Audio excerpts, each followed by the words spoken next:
This conference will now be recorded. Okay.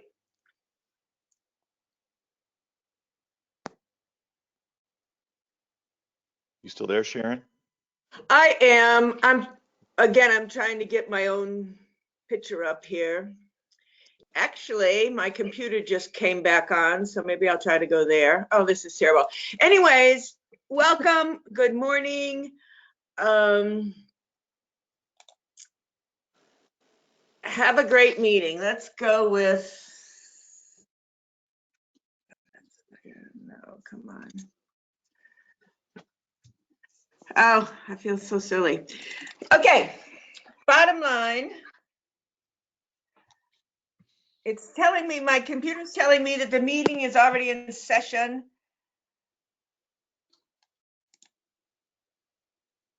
And I guess it won't let me in because it's already in session. No, it should let you in. Go ahead and click on it anyway. Okay. Oh, this might be it. Okay, I'm ready. Okay. Good morning. Morning. Wait. Hi. Okay, wait, I gotta turn off this. Love technology. We got you. Can't hear you. Yeah, the audio's not working on your computer, Sharon.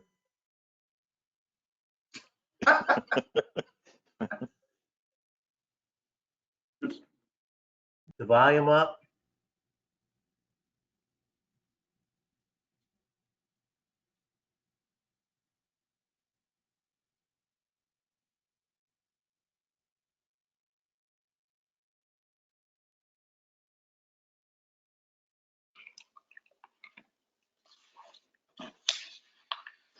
Still can't hear you. I had this kind of a problem on a Zoom call with my family yesterday, and they said, go to your icon for the speaker and click on it, go to mute.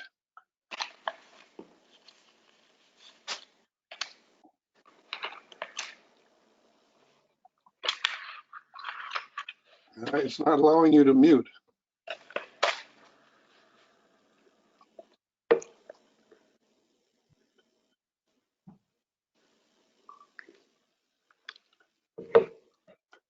And what they told me, if I went to mute, it has a little arrow key that gives you a list of options, one of which was web speaker. And that's what I did, and it worked. There you go. That one is muted.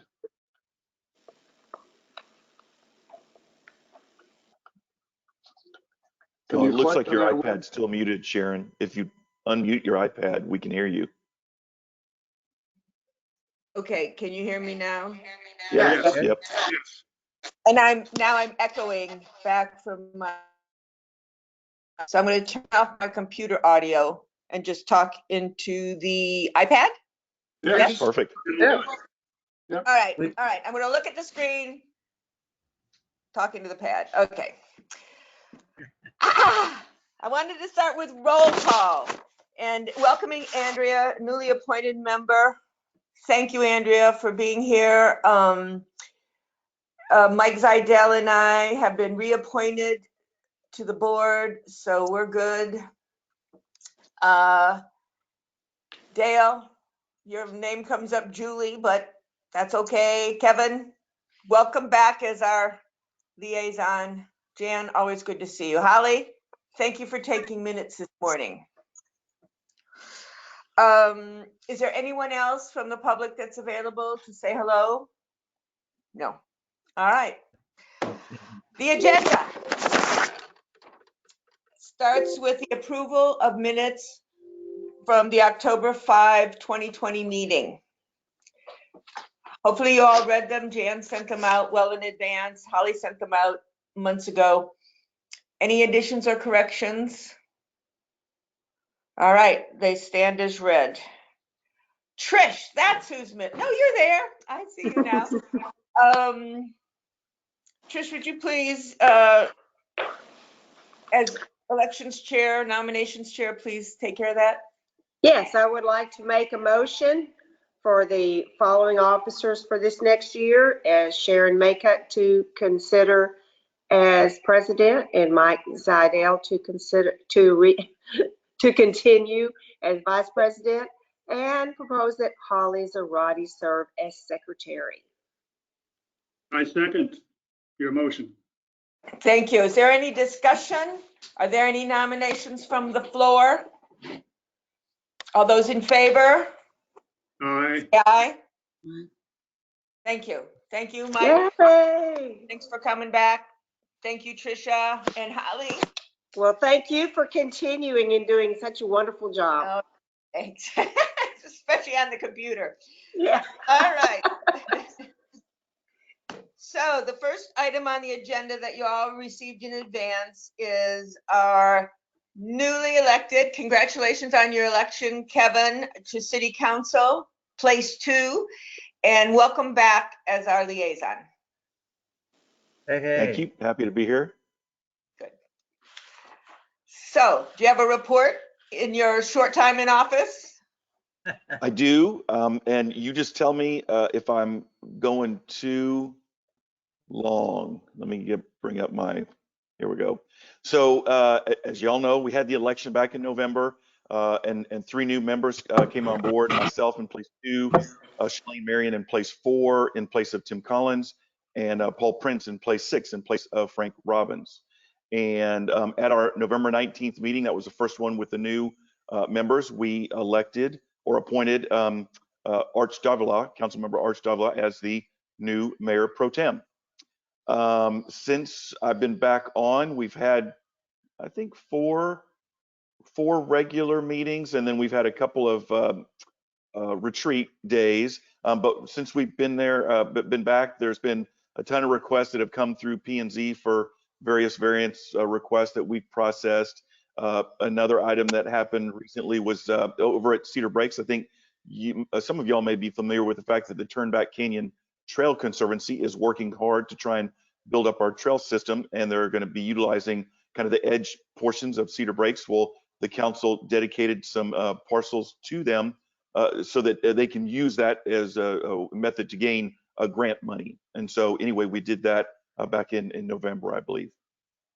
Another item that we put or that was on the agenda was the discussion of hazardous waste disposal at your doorstep. So, you know, paint and other chemicals and things like that, we're potentially going to have the ability for you to put it out on your front porch and it'll be picked up from there. That's been put out for bid, and here in the new year, we'll be considering responses that come back to that. We actually had a vendor that spoke to us about it, and it has a lot of potential. I think it's going to add like 89 cents on a monthly basis to people's utility bills, and we'll have the ability to have that service available to us. So anyway, be looking for that. As you know, we also took care of liaisons for all the different boards, committees, and commissions, and then made sure that we appointed members to each of those entities. And so all of that was taken care of kind of in the late November, early December timeframe. Another item that we took care of, and as I go through these, if you have questions, stop me, or if you want to ask questions at the end, please do. We did appoint a new associate judge to the court. And we made the move to become a municipal court of record. That allows the judges here locally to do things that they couldn't in the past in support of requests being made by Chief Danny and his police officers. They can do more in different kinds of warrants and things like that. We've got some additional requirements for holding of information, but bottom line is we'll be doing more here locally versus having to go down to Travis County District Court. We discussed and authorized the mayor to have additional discussions with our state representatives around whether or legislation about Cap Metro. Mitch, if you remember, this is pretty hot and heavy during your time as mayor, and you kind of headed up that conversation with our Paul Workman and others at the time. Mayor Tidwell is going to be doing that. Last session, Vicki Goodwin was brand new, and she, for whatever reason, decided she didn't want to carry that legislation for us. The mayor has already met with her this time around, and she is more amenable to doing that this time. I believe the mayor has tried to reach out to our senator, the newly appointed or elected Sarah Eckhart.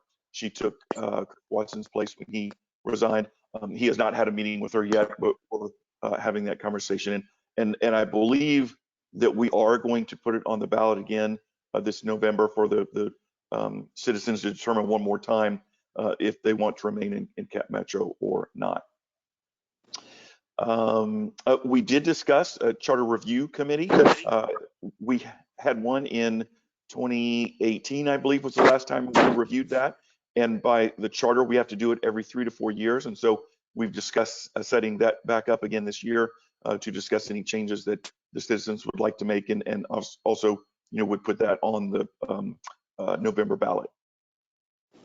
Kevin, real Let's quick, see. back to Cap Metro. Yes, The new local service, is that Cap Metro? that is Yes. Cap Metro. Yes, it is. The point-to-point service. So you're gonna have that on the ballot, or that's in addition to everything else? So the only thing that would be on the ballot in November would be whether we withdraw from Cap Metro or not. That's the only thing that we can put on. And if we stay in Cap Metro, then all of the services we currently have, we would keep. If we voted to exit Cap Metro, we would lose all the Cap Metro services here locally, both our point-to-point and into town. Okay, thank you. And one of the things that we've discussed as a council is that we have to approach this really methodically. And not only do we want to put that on the ballot for people to vote on, but we also want to make sure that we have an alternative for moving around, so that people feel comfortable that if they do get rid of Cap Metro, there will still be ways to get around within town and for us to get to a connection to Cap Metro. And so that's something that we're going to be working on prior to this appearing on the ballot. And then one last thing I think is going to be just super important, and I think Mitch can attest to this. I believe the election in 2016 went the direction it did because the confusing language that's required of us on the ballot. And so we want to have a citizen education program so that people know when they vote how they're voting, and then we'll know. They'll either vote to keep us in it again, and at that point, I think we should just stop, having vote, because the people will have spoken twice, or they'll vote to get out, and we'll go with our alternatives. And just for further edification, the two issues, of course, are for it being on the ballot are to make sure that they are educated. The ballot language is very confusing, and that's what we were trying to get changed back in 2017, and also reducing the 5-year moratorium to get it back on the ballot, back down to 1 year.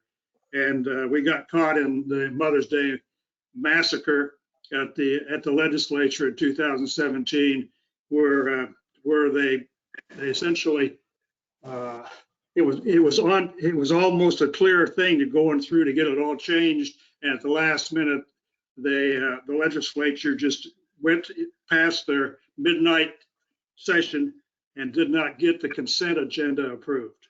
So that's what we lost. The other piece is the financial piece, Kevin. We're currently now with the increased sales tax, we're currently paying, is it $1 million a year?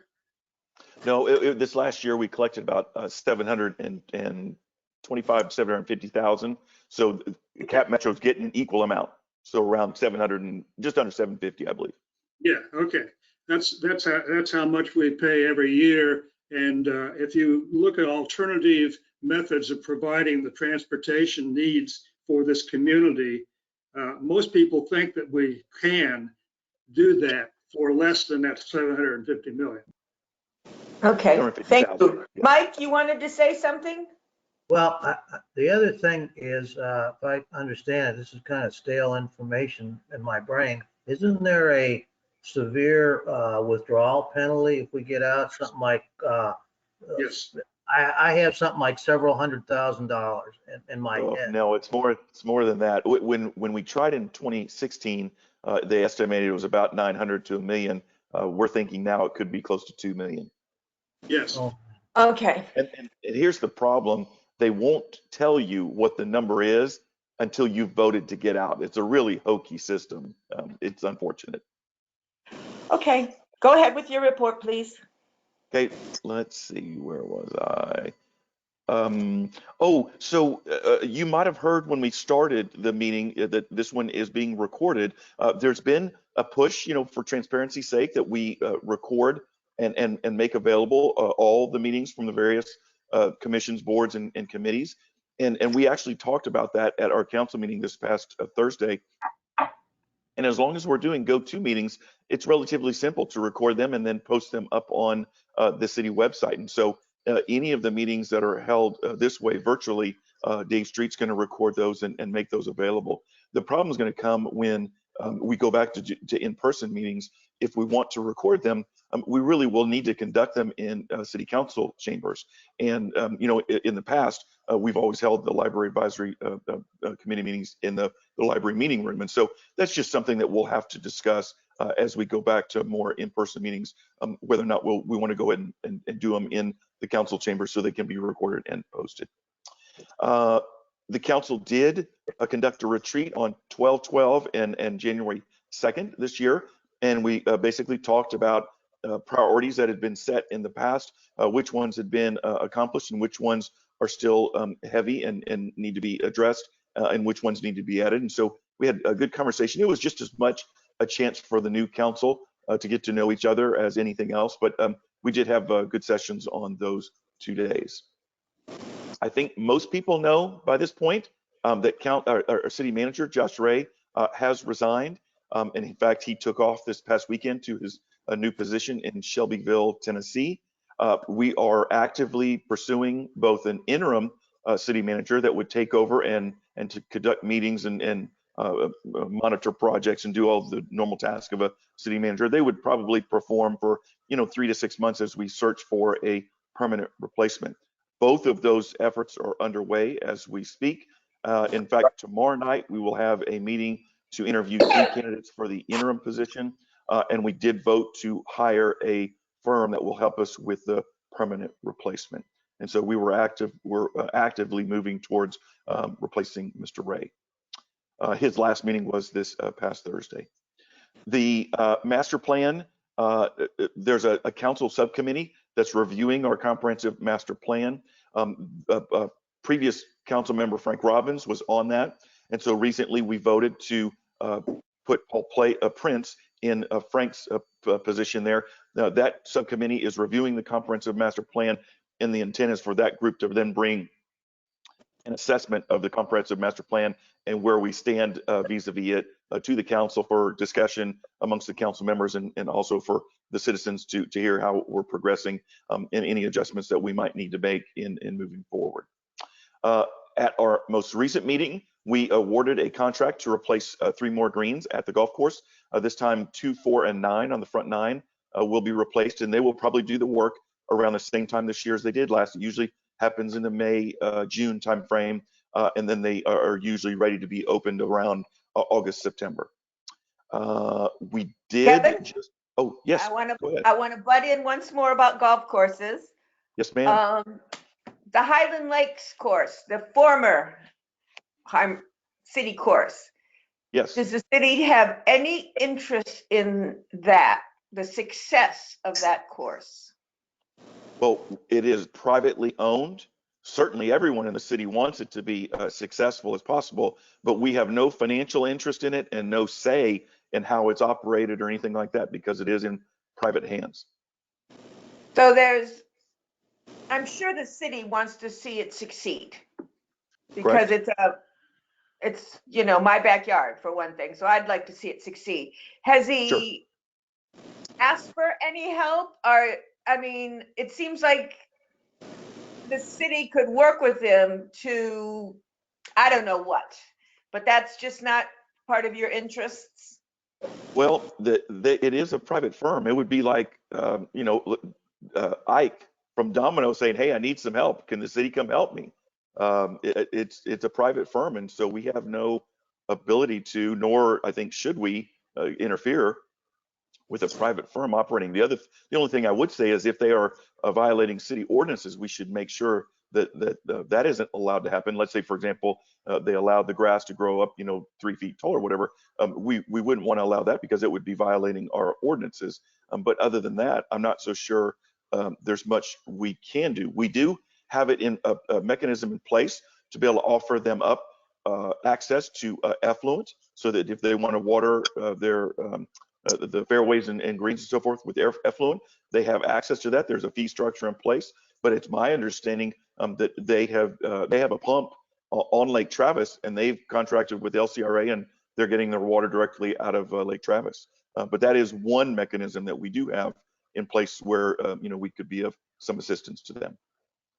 And if it fails, the new ownership fails, what happens to the land in the course?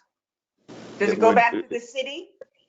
No, ma'am. No, it would remain in those private hands. I mean, if you remember, there was a gentleman who owned it, or an organization that owned it in the aughts, and it closed down for a period of time, and before the city bought it in 2010. So it just remained unoperated, non-operating, if you would, when that gentleman was unable to successfully run the golf course. But you said then the city took it. Was it for back taxes? Was it for? No. The city purchased the course in 2010. There was a negotiated agreement between the two parties, and the city purchased it. Okay. Thank you. You bet.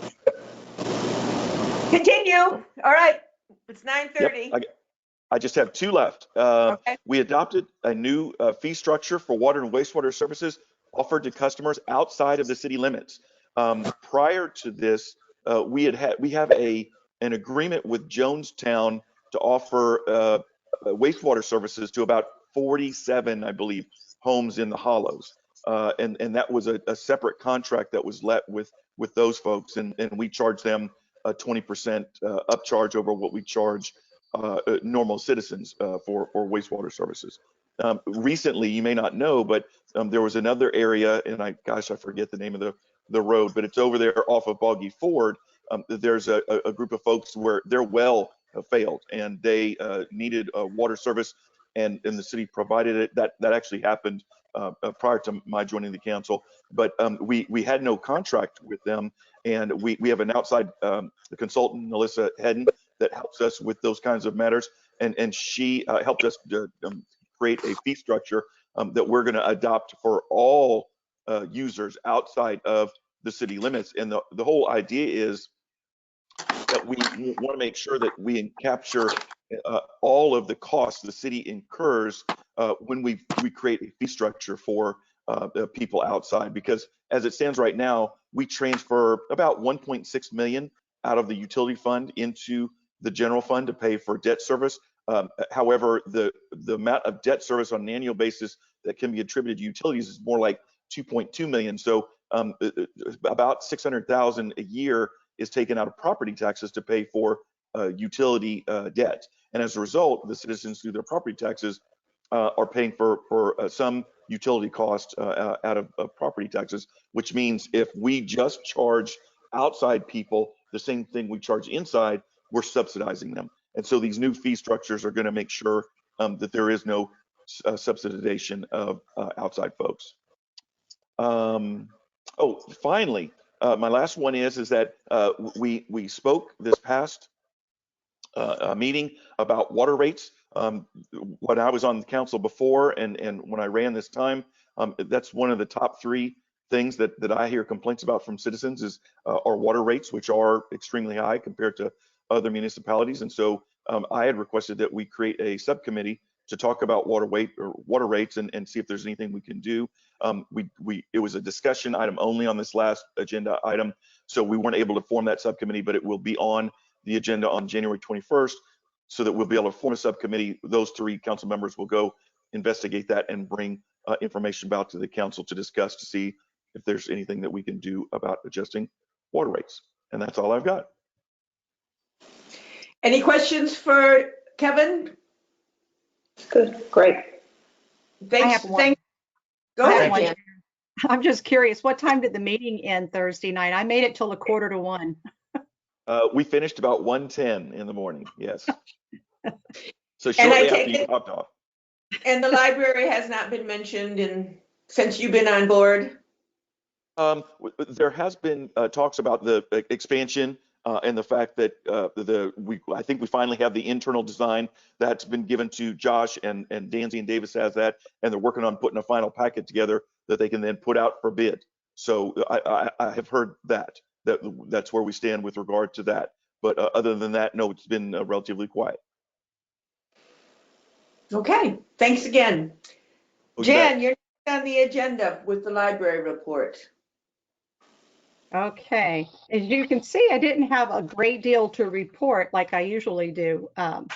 You know, with everything closed down, most libraries are just doing curb service right now. And so we're not able to travel to meetings. You know, I always had something to report from traveling to another library or some program that was going on. So it's definitely some different times. So far, we have been able to keep the library open. And this was something that when we had our department head meetings every Monday, Josh always asked any updates, you know, is everybody comfortable, any sicknesses, any illnesses, things like that. And so far we've been okay. And we, as the staff and I have talked about, do we need to go back to curbside? Are we comfortable doing this with our doors open and our COVID policies of wearing the mask and that type of thing? And we've all agreed that we need to stay open because the people that it's not about checking out the books so much. It's the people that really need us are the computer users. We are helping people apply for jobs, file for unemployment, renew their driver's license. A lot of these people have no access to electronic devices. And so we've been doing a lot of that. And Rachel's been doing a lot of notary work, which I know they could do other places too. But we just felt that as long as we could safely stay open, we would try to do so. I did have one patron call me a few weeks ago at home and told me he had tested positive for COVID. And he called me because this was on a Saturday, he had been in the library on Thursday and we had a conversation and I handed him a book. But he just wanted to let me know, and you know, we were very cautious and he never had any symptoms. That's the weird thing. And so but it's all been fine. And so for the time being, as we told Josh, we're doing it kind of on a day-by-day basis to see how it works. So we're hoping we'll be able to do it, you know, for a while. We miss having the programs there. We miss the people coming in after their programs or going to see what the creative, you know, seeing what they were making. And you know, it's tough. We're lonely. I don't know how else to say it. But we still have people coming in and thanking us for being open. For the most part, people are wearing the mask and not grumbling. We had one lady get a little obnoxious about it and told us it was her right not to have to wear one. And Rachel, I had told her, come get me if you need me, you know, I'll deal with it. And she handled it beautifully and told the lady, you know, ma'am, if you don't wear your mask, we're going to have to close our doors. This is how we're staying open to help people. And before the lady left, she apologized. So that's the only disgruntled person that we had so far. And we have to remind people every so often, you please pull your mask up. They'll get kind of complacent, you know, and let it drop. And one lady was really in my face the other day, and I know her pretty well. And I said, you gotta put the mask back up. So, but I'm starting to feel like the mask Nazi or something. I don't know. but we're doing what we have to do. So. Well, I'm really glad you're still open. Yeah. That means a lot to me personally, and I think that it does to the entire community. So thank you for risking your health every day. Yeah, and the three of us that are still working, Christina still has to work from home because she has the autoimmune disorder, but she's doing a lot. She's helping us a lot, placing orders for us. she's keeping the genealogy group going. They're having I think they had 12 people sign into their meeting the other day. She's writing newsletters for us, things like that. So we're able to keep her busy with just a fewer hours than she had, at the library. And then Rachel is filling in for her for some extra hours each week. And the other big loss for us was Peggy Gibson retiring, and we miss her a lot. And as you guys all know, she lost her husband recently, but I've been checking on her. I went to visit her, I think it was last weekend, and took some soup to her, and we stood on her porch and talked for a while. And she said that when the COVID-19 problems are over, she's hoping to be able to come back and work, volunteer with us. And that might mean doing a few story times, but she also worked at our circulation desk. So I think it would do her good if she can do that too. You can see by the statistics that I turn into the city, you can see we are staying active. People are coming in. We're averaging, I'd say we have anywhere from 30 to 50 people come in on a given day, which is less than we used to have. Unfortunately, they're not all coming in at the same time. It's spread out, so there's not a crowd in there. Excuse me. The cedar's getting to me. Do you have any questions about any of the statistics on there? I don't know. And you can also see people are still signing up for library cards too. We had, in the month of December, we had 14 cards issued, and 27 in October, 15 in November, and 14 last month. So we are doing that. Okay. So- Any so- questions for Jan? Go ahead, Mike. You were going to say? So I guess, Jan, you're monitoring the number of people that come into the library, but I'm just trying to see if I understand what's going on. And then, so they could come and say as long as they wanted, as long as or is there some time limitation? Mike, we're actually asking people only to stay no longer than 30 minutes to just get what you need, and it's still what they call the grab and go policy. However, we've made exceptions. We had a student who needed the Wi-Fi, and we let her use the little Texana room, which not so many people go into. And we have occasions where we've made exceptions where somebody needed to be there for a while. And like for computer use, it's for essential business. It's not to sit there on Facebook or play games, that type of thing. So we are still using the same policies. And the other thing we're doing, sorry about that, just a second, let me get a sip of water. Drink whiskey. Too early. Tequila, maybe. Yeah. But the other thing we're doing to keep people safe is when books are returned, or movies, any library materials, we are quarantining them for 72 hours in the meeting room. That's what the meeting room's being used for. If anybody's been in there lately, you see all the tables set up, and they wipe the books, stand them on the table, and our computer system, our database system, automatically puts those books into quarantine and will not let you check them out to someone by accident. It tells you, no, it's quarantine. It tells us when they can come out. And then they're not going directly to a patron or even on the shelf.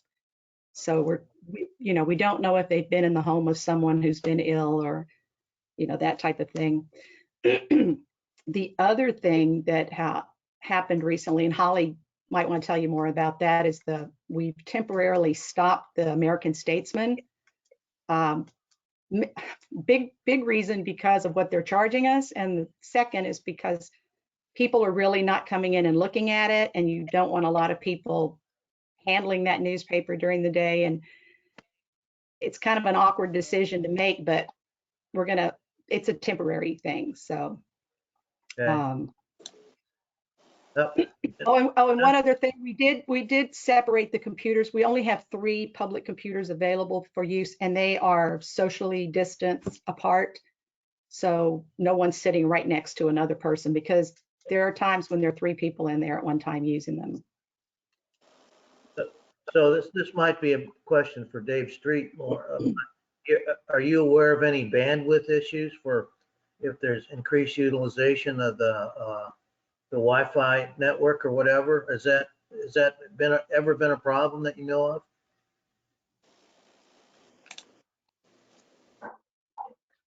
Sounds like they didn't get through. Jan, your report remind me, I have a question for Kevin. Kevin, can you give us any idea what the population of Lagos happened this last year? We see all these new houses going up. But how many new houses or how many new people do we have now? So, Dan, that's a very good question. I asked the other day about the census and when they're going to be reporting. My understanding is they've probably got another month or 2 before we're going to get some numbers out of them. That'll be a much more accurate picture assessment. I can tell you with regard to homes on the ground, the 2 previous years, we had about 270 to 280 homes that were built. Last year, it was 374. So it has just gone through the roof. I will not be shocked when the census comes in if our numbers are somewhere between 9 and 10,000. That would be my guess. Okay, all right, thank you.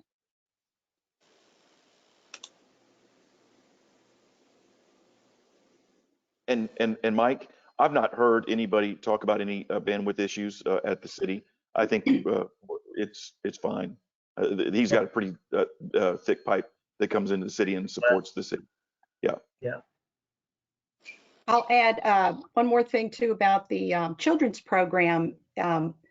We're doing it through Facebook. PJ and Rachel are taking turns reading books. One thing we noticed, as you remember, the summer program, we hired professional performers who are also, it's performing, but it's an educational way.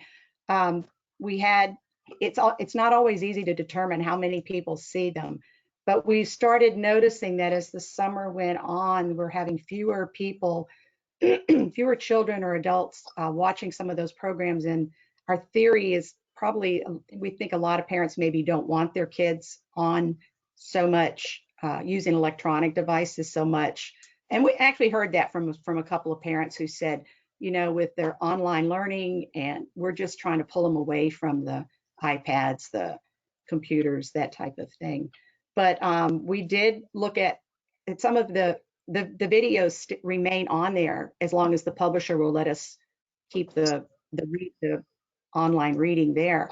And we have noticed there are a lot of hits. I mean, up into the hundreds of hits on those videos at later times, I think. So people are looking at them. It's not the ideal way to do a children's program. PJ also has created some little maker gifts, or little gift packages where children come in, that we send them off with a little package of a project to make, you know, some kind of little craft or something like that. So we're trying to keep it as normal as possible for the kids. And I wish you guys could have been in there Friday. We had a little boy come in, his parents just moved to town, and he is 6 years old, no, 5 years old, maybe, I think it was. He was a little younger than our policy sets aside for letting them have a card. And he wanted a card so bad. And I told PJ, I said, I think we could really make an exception here. So we fixed up a little card for him, you know, and his dad had him come sign it. And you have never seen such a proud kid in his life. He actually pulled me to the side and told his dad, take a picture. And he held up his little card. I just wanted to pick him up and hug him. And I thought, oh my gosh, you know, this is worth everything, just seeing the excited look on this child's eyes. So I just loved it. I wish I could have had a video of that. Mike, your question about bandwidth reminded me of another question for Kevin. I see these advertisements on TV all the time about how these companies are expanding 5G capability all over the country. And do we have any contact for Lago Vista officially about when we might expect that to happen. Will it happen this year or next year or whatever? Dan, I wish I had some info for you on that, but I don't. I really don't. I've not heard anything about 5G in Lago. All right.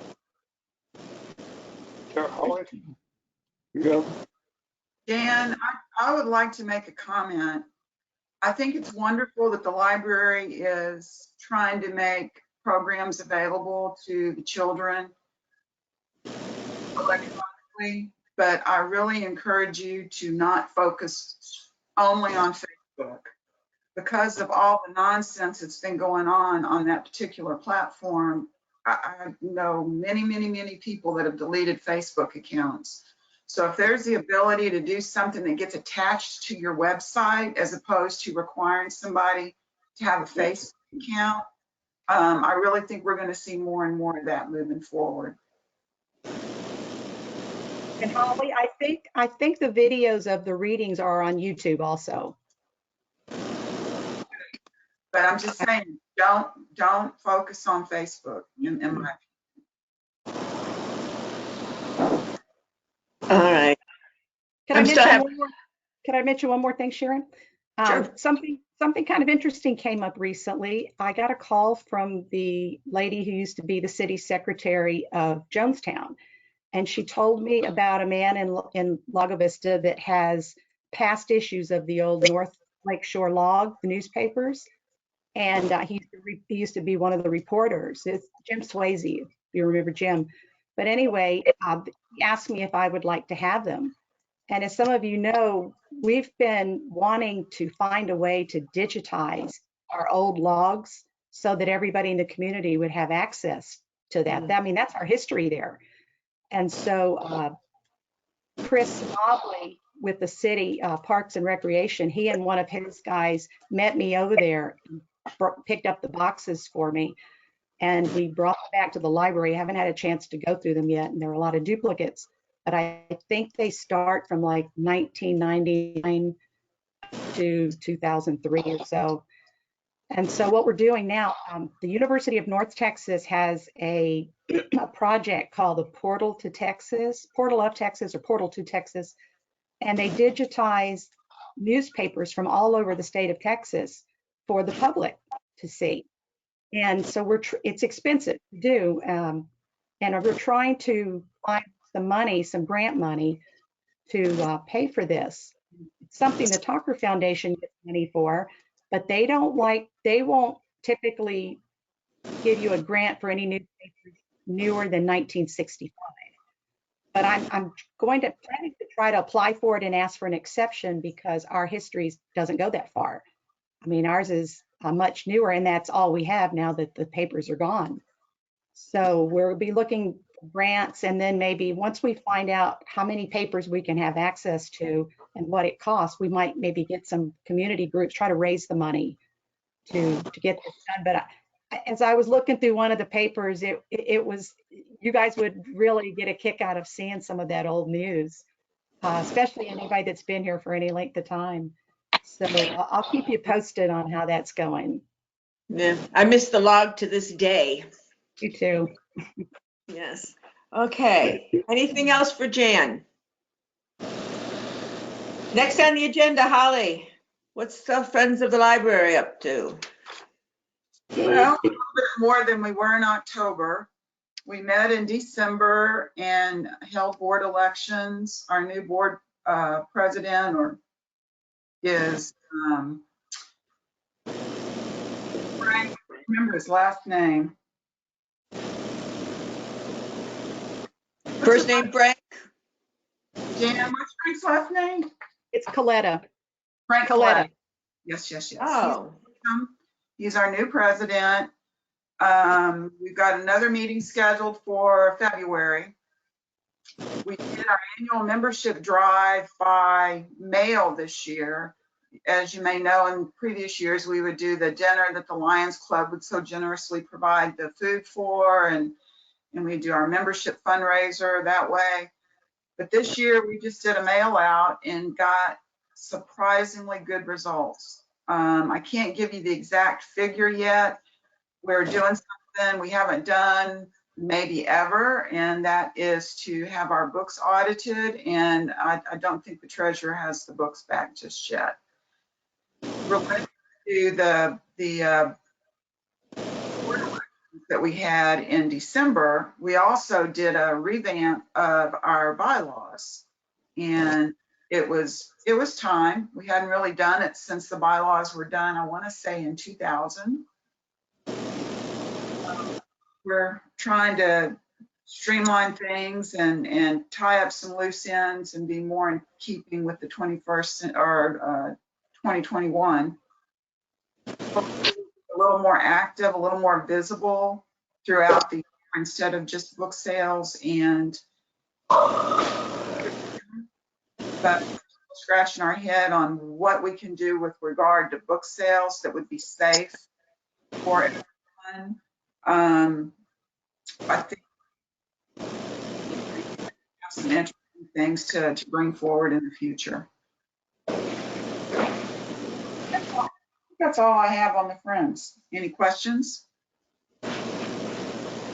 No, thank you. Trisha, can you mute your mic? I'm getting you. I haven't been talking. I know, but okay, thank you. It's a staticky sound that when it happens, you light up on the screen. Quick question. Can you people see me? You Yes. can. Okay. Okay, good. Thank you, Trisha. All right. I want the city website updated. How does that happen, Jan? Do we have to submit something to Sandra? It still says Jerry Evans on it, according to Kevin. It's way out of date. Okay, I couldn't find that. I don't know where that was. So we will definitely Kevin, try where to. did you see it? Oh, he's looking for it now. Okay. You know, I want Andrew's name on it, the officers on it, newly elected officers, and so on and so forth. Now, Sharon, are you talking about the city website or the library website? Which is a link to the city. Kevin It's all will been talk about it. It's all been updated. Oh, did you do that? I don't know if I sent something to Sandra. They may have done it when we did our liaison assignments and our appointments. I bet they went and refreshed everything after that was done. That'd be my guess. And Andrea's name is on it? Yes, she is. Okay. Okay, good. Mhm. Thanks. I just wanted to confirm that. And Okay. Kevin, I think that's true. They updated all the commissions with all the new members after they got appointed. Thank you. Perfect. That's great. All right. Any other old business? Jan, do you want to do a quick report on Danelle and the latest? Yes. It's not on the agenda, but let's take a look. You met with her recently, I believe, and are online with she and Dan's and the architects. Yes, and excuse me, you know, the last time we all met, we had the outdoor meeting, the design committee, and then we met with Danelle. And one of the holdups was her needing to be able to talk to the architect. There's just been a lot of slowdowns. This normally would have never taken this long, but with all the shutdowns, you know, Danelle was supposed to travel here and visit with the committee and visit with anybody in the community to get ideas, and we were unable to do that. And when she did come, she just wanted a small group. So it was just Josh and the staff and and I think Sharon, you came to represent the design committee. So things just didn't flow as smoothly as they could. And so, but anyway, now it's back on track, and I received the final drawings from her last week, which I forwarded to Josh, and I guess the person I'm communicating with right now and anything is Roy. He asked me to keep Roy in the loop. So Roy has a copy of the plans. And Danelle did have one more conversation, I think, with Jerry Caperton, the architect. There was an issue about where the stairs were with the design plan to make those stairs work, but I think that was worked out. So now I will forward when I get to the library, everything was opening a little later this morning because of the ice. So when I get there, I will forward you guys everything that she sent me Friday afternoon. And so at this point, I guess as Councilor Sullivan said, it will be they'll be ready to send out to get a bid on, so. And can you Okay. forward that as a PDF file? Because I can't open those files sent from the city computer. Okay, Dan, are you not able to open the ones I'm sending from the Roadrunner account? I got those, but the last one you sent out from Janelle was not a Roadrunner. It was an AID or one of those. I was not able to open that. So you can or cannot open a PDF? I'm sorry, it was which one? I can't, but that's what I would. Okay, I'll make sure that's a PDF. I'll do that. But Jan, just to clarify, on the bottom of your statistics report for the month, you talked about the December 29th virtual meeting, I guess, that included Josh Ray, yourself, the city attorney, Roy, Yes, and Ed Tidwell. that was the I one. just wondered, Kevin, did you get an invitation to be included in that? I'm sorry, Mitch, I was looking something up. What was the, I just wondered if you got an invitation to be included in the meeting that took place on December 29th, where members of the city staff met, and Danelle was there, and the architect, Jerry Caperon, was involved. no, sir, I was not invited to that meeting. It was And on the request of Danielle that it be limited, the No. number of, no? No, Go it was ahead not. then, Jan.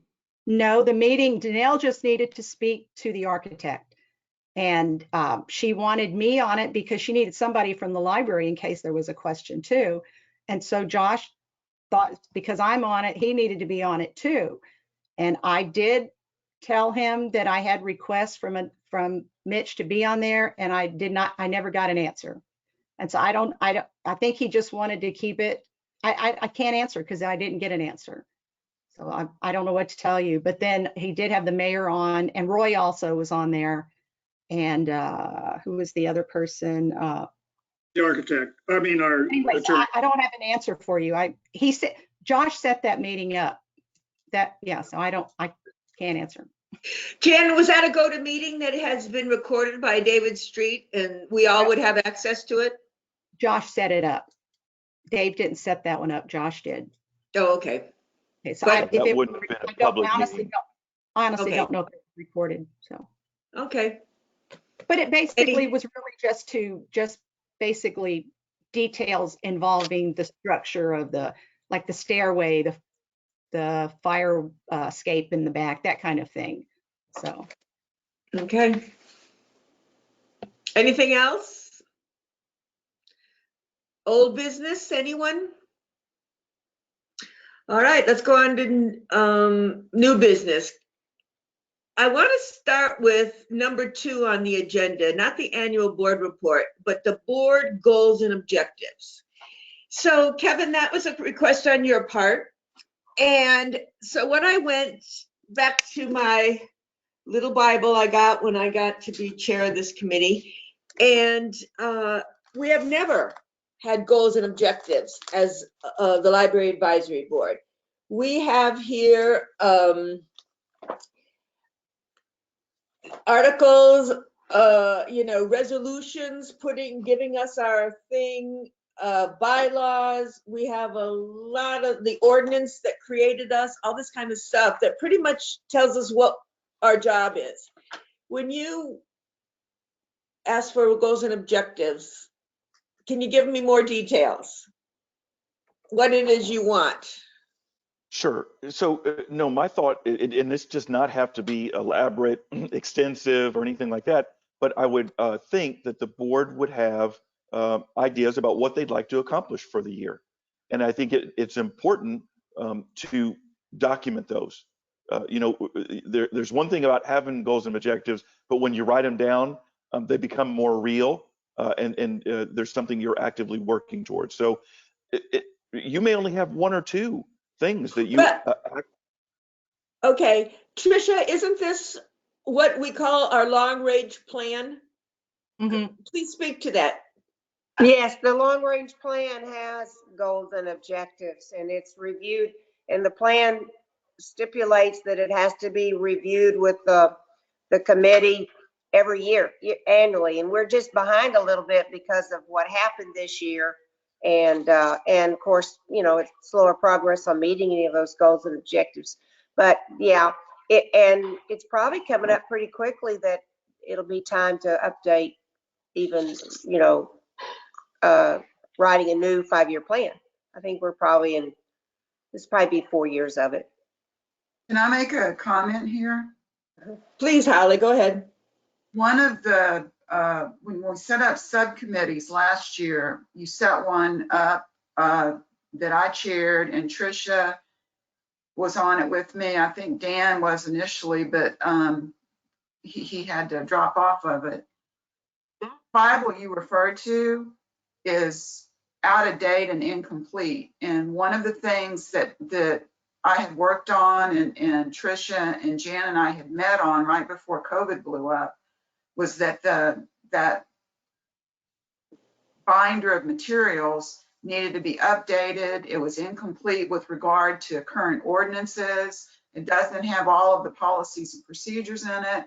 And the policies and procedures are out of date in many cases.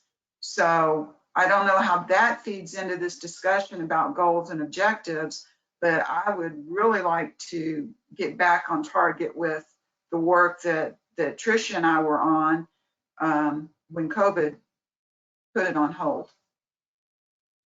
Okay. Sharon? Yes, go ahead, Jen. Holly, were you talking about the bylaws and the like a handbook or bylaws update? That wasn't the strategic plan. No, I'm not talking about that at all. I was on the policy review subcommittee. And when I started digging into it and started going through the binder that is provided to members, there have been quite a few new ordinances that have been issued. And it was my recommendation that we basically needed to reissue that binder to all board members to make sure it was complete, and that we needed to review the policies and procedures that were in existence for the library, which is a little different than what setting goals and objectives for this committee was. Right. But I mean, we kind Sharon? of. Can I clarify that 5-year plan is really a 5-year plan of what we're expecting of what this board is expecting of the library? It's really not, because it's based on needs and strategies. It's really not goals and objectives for this advisory board. So that would be something apart from that 5-year plan.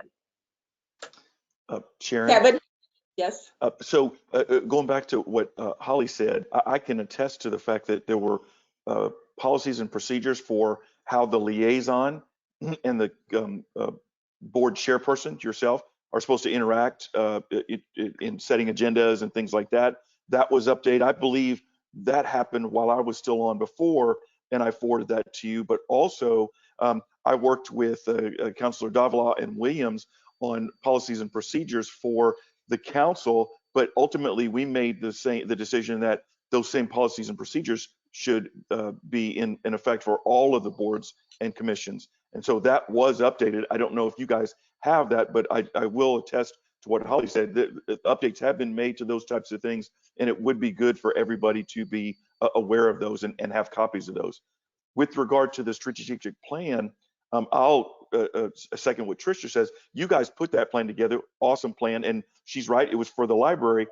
But if there's things that this board needs to do to accomplish some of the goals and objectives for the library, then let's acknowledge that and say that that's what this board's going to work on in 2021, for example. That would be my recommendation about the goals and objectives. And I believe, and Tricia, remind me if I'm right or wrong about this, I thought when y'all finished that plan, that long range plan, that someone came and gave a presentation to the council on that. And the only thing I would suggest is that if there's any updates that need to be happening, or just like a review of it and saying, here's where we stand vis-a-vis, that's what you'll want to come and present to council. Just giving them an update. And we Kevin, did. a year ago, I got appointed as the chairman of the Long Range Plan Subcommittee for the board. We obviously did not do anything in 2020. That's probably my fault because I didn't initiate anything. But the actual latest plan is, as you know, the Long Range Plan was adopted in 2017. And the last report to the city council was done by Jan and Sharon, I think in October of 2018. Another annual review was done by Tricia, Mike, and Jan in 2019, but there was no report done to the city council at the end of 2019. Okay. But we do have, and Jan just forwarded to me yesterday or this morning, that 2019 review. So we do have, we have been keeping up with the requirements for us to do an annual review of the plan, of the library plan, but we did not get it done in 2020. I would suggest if that group can meet again and do an update on the review, and then bring those results to council for a presentation. I mean, we always like to hear from the library and what's going on and where we stand with regard to long range plan. So, and it doesn't have to be, you know, an hour-long presentation. You know, 15, 20 minutes should be totally sufficient. Well, I have a question because I do have that the results of the last review were shared with this advisory board on October 14th, 1919. At that time, Jan would have sent our revision to Josh, and that would have been up to him if he wanted it shared actually at a council meeting, right? Did you forward that reviewed plan to Josh at that time? Trisha, I honestly don't remember. I'd have to go back and look at my emails, but I do not remember sending him that. Okay, because it would be up to Josh, wouldn't it, if he wanted it, you know, shared with the council, because the plan was, that's the last time that the plan was reviewed. Yeah, I'll check my emails. The only thing I would say is that the boards and commissions and committees, they serve the council, not the city manager. And so those really need to go to the council. The council needs to be apprised of that. The boards and commissions and committees are a support mechanism for the council. And so that's the reason why I suggest that the presentation should be made to council, because when you do it in person or, you know, via GoToMeeting, it gives the council an opportunity to ask questions and probe a little bit, just like you guys did when I gave my presentation earlier on in this session, versus just sending a packet and it's difficult to get clarification or to ask for additional detail. So does that need to come directly from Sharon or from Jan to the council? Probably should come from Sharon, to be honest with you. Okay. Yeah. Okay. Kevin, I have a question. go ahead, Jan. Oh, just a quick question. And this is for Councilor Sullivan. What, you know, in the department heads did their monthly reports, we would send them to Sandra or whoever the city secretary was at that time, and it would go into the packet that the council members get. You don't get those anymore, right? Or do you see the monthly reports that we send out? We still do get the monthly reports. Yes, we do. You do? Okay. Yep. Thought so, but I wasn't sure. Yeah, from all the departments, absolutely. Mm-hmm. So on the new business agenda, goals and objectives in the annual board report. Those are two different things. And the annual board report would be Jan's library report, or again, the council's report. The council's report. This would, The board report, library would advisory be- board report. yep, the board report to the council, absolutely. And it would be a Okay. review of that long-range plan that both Trish and Mitch have spoken about. All right. So I guess, Tricia, Holly, since you two and Dan started this whole thing, the three of us should meet and, prepare something for an upcoming council meeting. And Sharon, I 20 would suggest, just Right. one more comment. It doesn't need to be rushed. I mean, if you want to do it in summertime, for example, you could just establish that every June or July, you guys make your annual report to the council. And so you have plenty of time. This isn't something where, you got to go put nose to the grindstone and do it in 2 weeks from now. Not at all. Okay, if it's an annual report, is it the fiscal year or the calendar year that you would like to see? You guys are appointed on a calendar basis. Okay. So that's what I would do. And if you did it in June or July, it would be halfway through your calendar year. I would just adopt that as your standard. Okay. All right. Sharon, I wasn't involved with the long-range planning. I was policies and procedure. All right. Well, I'd like to go back.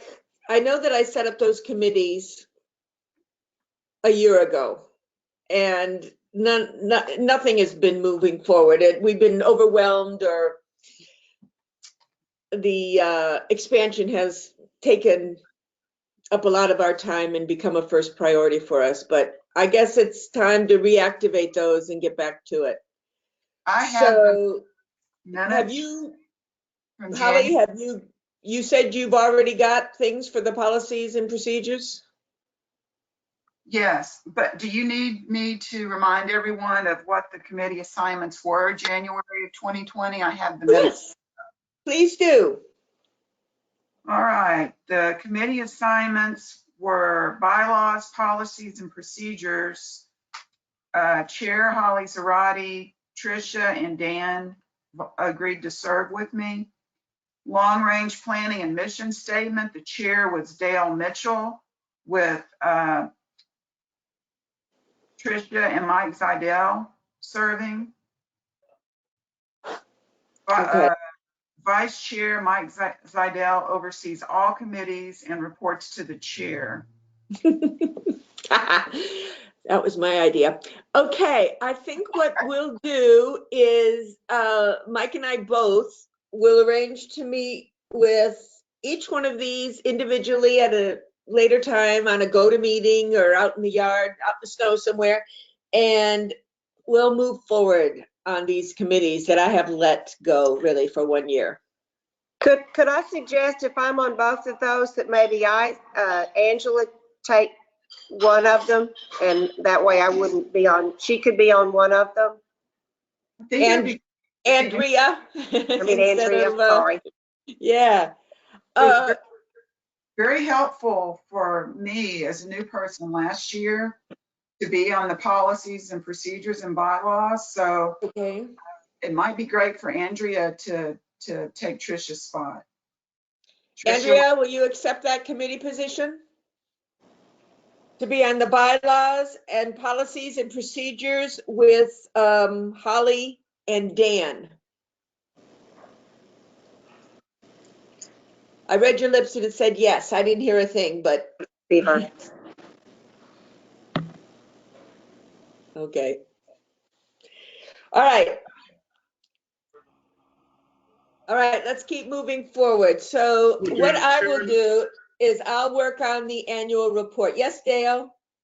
Well, I just wanted to, yesterday I put out some emails to Tricia and Mike and Jan, talking about getting up to speed on the long range plan and the annual review that's required in our long range plan, and just got updated with the latest stuff that was done in 2019. But I have a question in that so much of our long range plan kind of addresses what I would call a normal operating environment in the library, and to talk about the expansion plans and things like that, which are really not dictated by our current operating condition. I was wondering if this annual report that Kevin might be suggesting would be opportune to come to the city council should be some sort of report that addresses how we have done the last 10, 11 months, or something of the nature if we start pulling out of the Chinese coronavirus pandemic during the middle of this year, whether we should report to them what we did during this entire year and a half. And do you rest of you have any ideas relating to that kind of approach?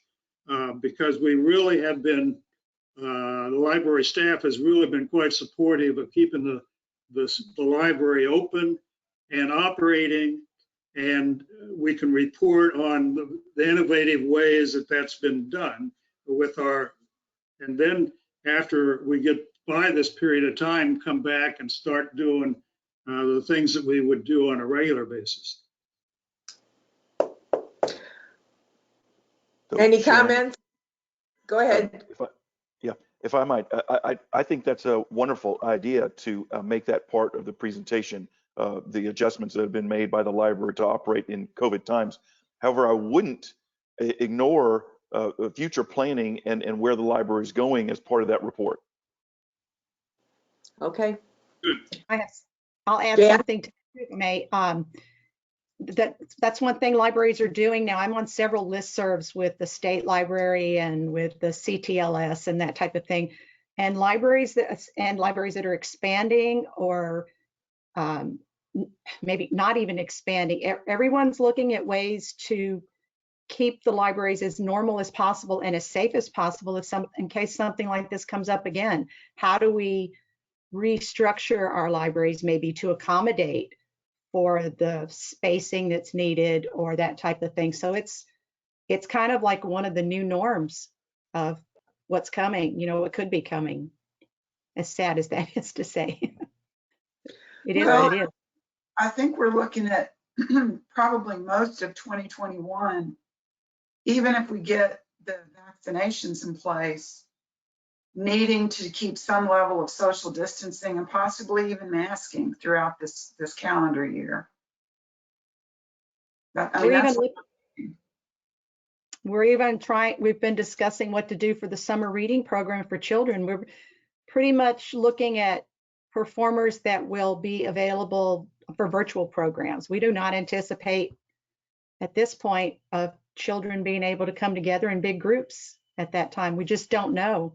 So we're having to look at that, look at an alternate way. Jan, I can add to that. I can't remember if it was in the regular council meeting or in the retreat. It might have been the retreat. We were talking about normal city events. And I said, I wouldn't plan on any normal city event until maybe the Christmas tree lighting next year. Yep. That might be the first real, city event that is somewhat close to normal. And I didn't hear any disagreement from the rest of the folks there. Yeah. Sounds like our goals and objectives will be to keep the library up and running and all of our patrons safe. Yep. Oh, boy. All right. So we all have an assignment, me included. Go ahead, Dan. Did you want to say something? Yeah, I have a comment for Holly. I hope a lot of this discussion you'll be able to capture that in your minutes of this meeting, because there's too much for me to remember that's been said today. And I need a document that tells me where we're going. I'm going to do the best I can. I'm going to try to get a draft out later today or tomorrow. And I do not take offense at all if people say, hey, wait, that's not what I said, or yeah, I said that, but we need to add X also. So. Okay, Well, and you do realize you don't have to record everything Kevin says. It has nothing to do with the library. That's like extraneous.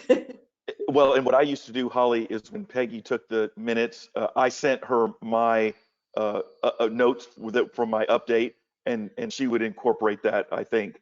One other comment that I would make for Dan's benefit, I do believe Dave Street is recording this meeting, And so it will get posted to the city website. You'll be able to go back and watch the recording if you need or want to. Okay. So what else do you want to talk about now that we're together? It's 10:30 in the morning, just about. Our next meeting will be, oh my gosh, April something. The next go-to meeting with the Library Advisory Board isn't for a while. I might suggest to those subcommittees that we at least do a rough draft of the annual report, the goals, the policies and procedures for the library board members to look over, critique, put finalized on before we submit them to the council. The next lab meeting will be Monday, April 12th, looks like. And I guess it'll be 9 in the morning as usual. And it'll be a go-to meeting. I see no end to this go-to meeting unless it's beautiful. Is anybody interested in going back to the side yard? I like that too. In the sunshine though, not in the trees. Okay, and assuming that the lot's not under construction, or we'll go someplace else. To me, I like going down to Cody Park under the pavilion with the picnic tables. And there's 4 space picnic tables. And that, think about that. Are you all members of the POA and have a card to get into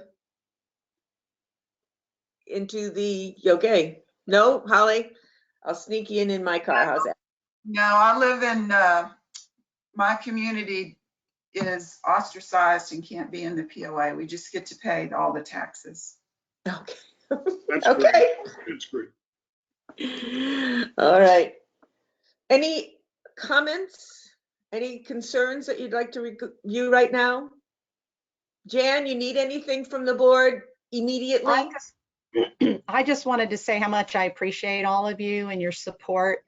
It's so nice to be able to call one of you, or I know Holly, Holly has great knowledge of how committees and commissions and boards work from her past history. And so I've borrowed some of her wisdom a few times, and all of you. I mean, I think I've asked all of you for advice or help on things or your opinion. You know, I don't want what happens at the library to be what Jan Steele said it should be. I want it to be, it's not my library. It's the community library. And I want everybody to feel like they're welcome to come in there. So I need input from all of y'all. So thank you so much that you're here and I'm able to do that, to ask you. Andrea, now that you sat through a meeting, is there anything you'd like to say? Anything you'd like to add?